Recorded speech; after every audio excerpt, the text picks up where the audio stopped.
Generally speaking, I try to stay out of conflicts between communist parties because frequently not only is my addition not welcome, it's usually not very productive.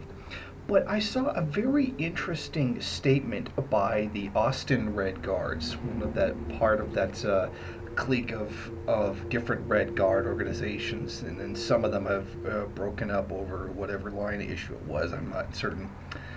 But in particular, this one, the Austin Red Guards were attacking the Revolutionary Communist Party of Canada, based out of Montreal, and I thought some of their criticisms were actually very interesting.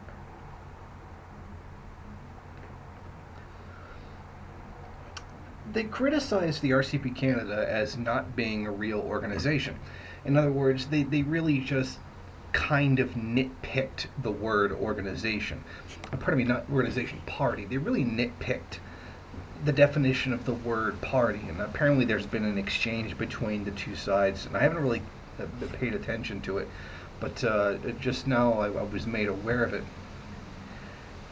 It's interesting that the Austin Red Guards would essentially refer to the Revolutionary Communist Party of Canada, here known as the RCP, as being like people that are just on social media, you know, which is really ironic considering that's essentially where the Red Guards Austin are.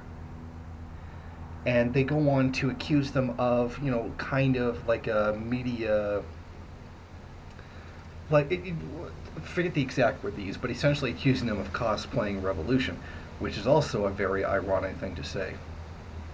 Now, I think it's important to keep in mind that I've seen Austin Red Guards at protests, and I've seen the RCP Canada at protests, and it's very, very clear that the RCP Canada is far larger than the Austin Red Guards. And when they go out, the RCP Canada tends to really, I've seen on several occasions, get into situations with the police. So there's video to prove that, etc. Whereas I've seen footage of the Austin Red Guards hiding behind the police, having them protect them from the counter-demonstrators of right-wingers. So in this situation, for the Red Guards to claim that they're like more activist or more real communist than the RCP Canada is frankly pretty funny, because it's just simply not true. Now, I'm not a fan of the Maoists in Montreal. I'm not a fan of the Revolutionary Communist Party of Canada, but in this situation they are correct, and it's right to point out that they are. Now, for me, a lot of watching it was watching opportunists attack opportunists. And that's very much the way it is. A lot of them will jump on, both of them will jump on any issue right away without thinking critically about it, without carrying out any particular analysis on it. One of those things being the RCP put out a statement on the revolutionary situation in the U.S., which the Austin Red Guards, or at least the loose association of Red Guards in the United States, seem to have a problem with. They don't agree with their analysis, etc. Essentially, both their analysis are wrong.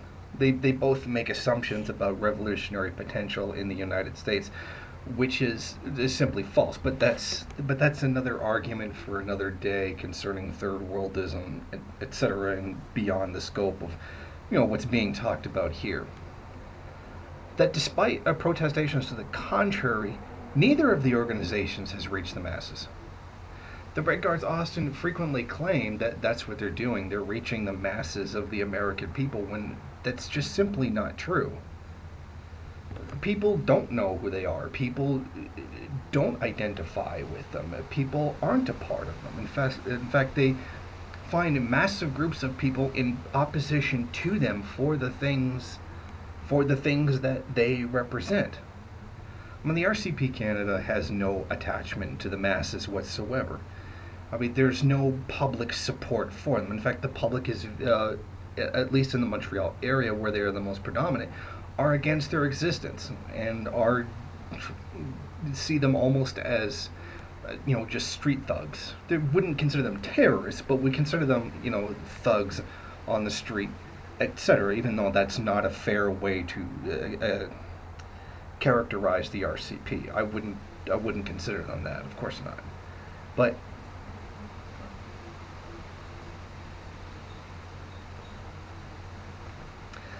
the Austin Red Guard said something very interesting. They said, "We affirm the teachings of the Communist Party of Peru, and we reiterate that we must combat imperialism, revisionism, and worldwide reaction inseparable and implacably. We understand them to belong to the white capitulationist line struggling to assert itself in the international communist movement." Okay, first of all, assuming either of these groups has any connection to any kind of global struggle is completely false. It's just not true.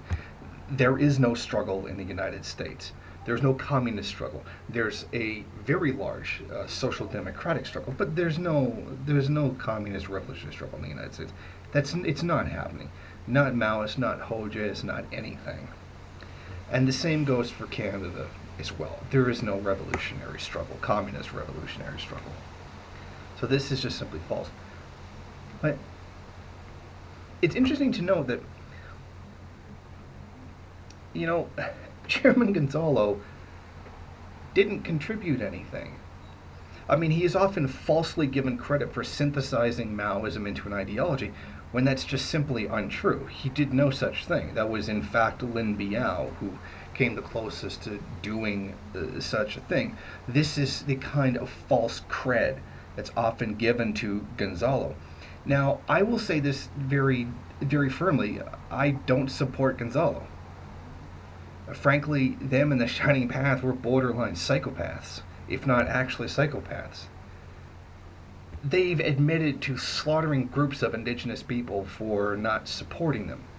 They've done very terribly reactionary things, like they've attacked people aligned to Deng Xiaoping. Not that I support Deng Xiaoping or his line, but in the country of Peru, they attacked people, they attacked embassies.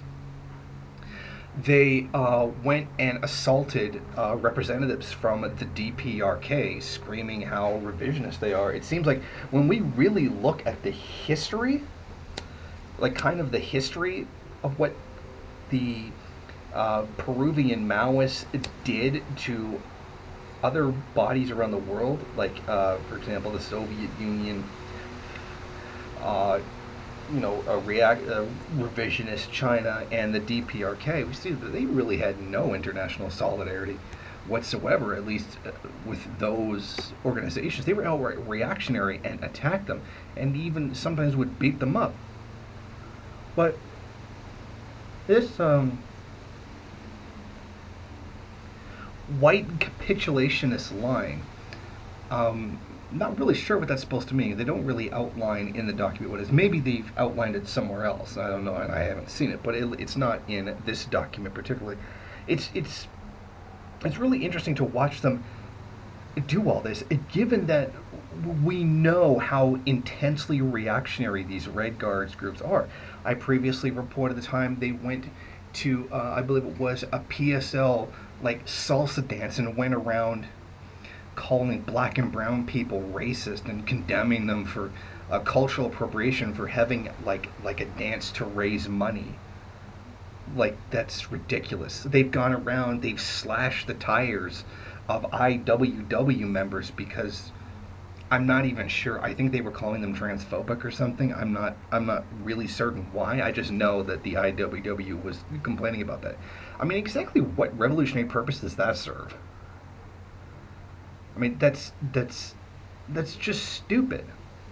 That doesn't accomplish anything. It doesn't reorientate line. It doesn't do the unity struggle, which the Red Guards Austin claim to be doing. But I mean, when you don't reach out to anybody to struggle with their line, but instead you just slash their tires and call them racist and try to shut down their fundraising efforts,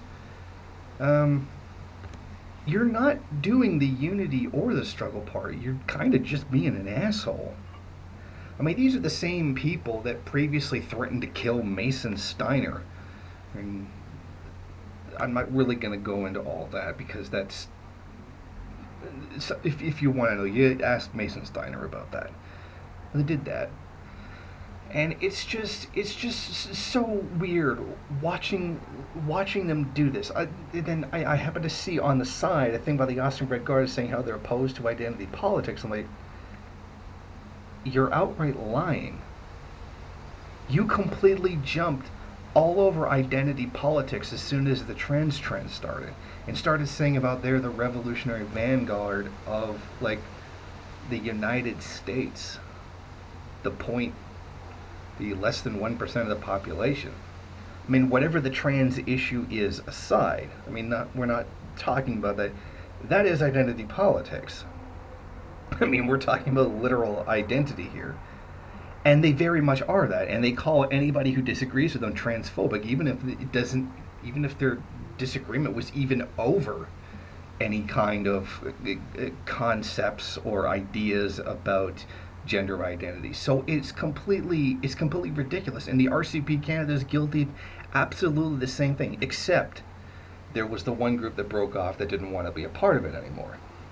But generally speaking, yes, they are still very much of the identity politics. And it's interesting to watch these opportunists attack each other for the same things that they themselves are doing, that they're guilty of. Neither of them are reaching the masses. The masses don't want to have anything to do with them. They both can't come to terms with the fact that the masses of people in the United States and Canada are not revolutionary, and they don't have any revolutionary potential. There are pockets of indigenous resistance that are certainly revolutionary, but that's not the basis for a communist revolution, and that's not going to turn into one either. So it's really weird just to see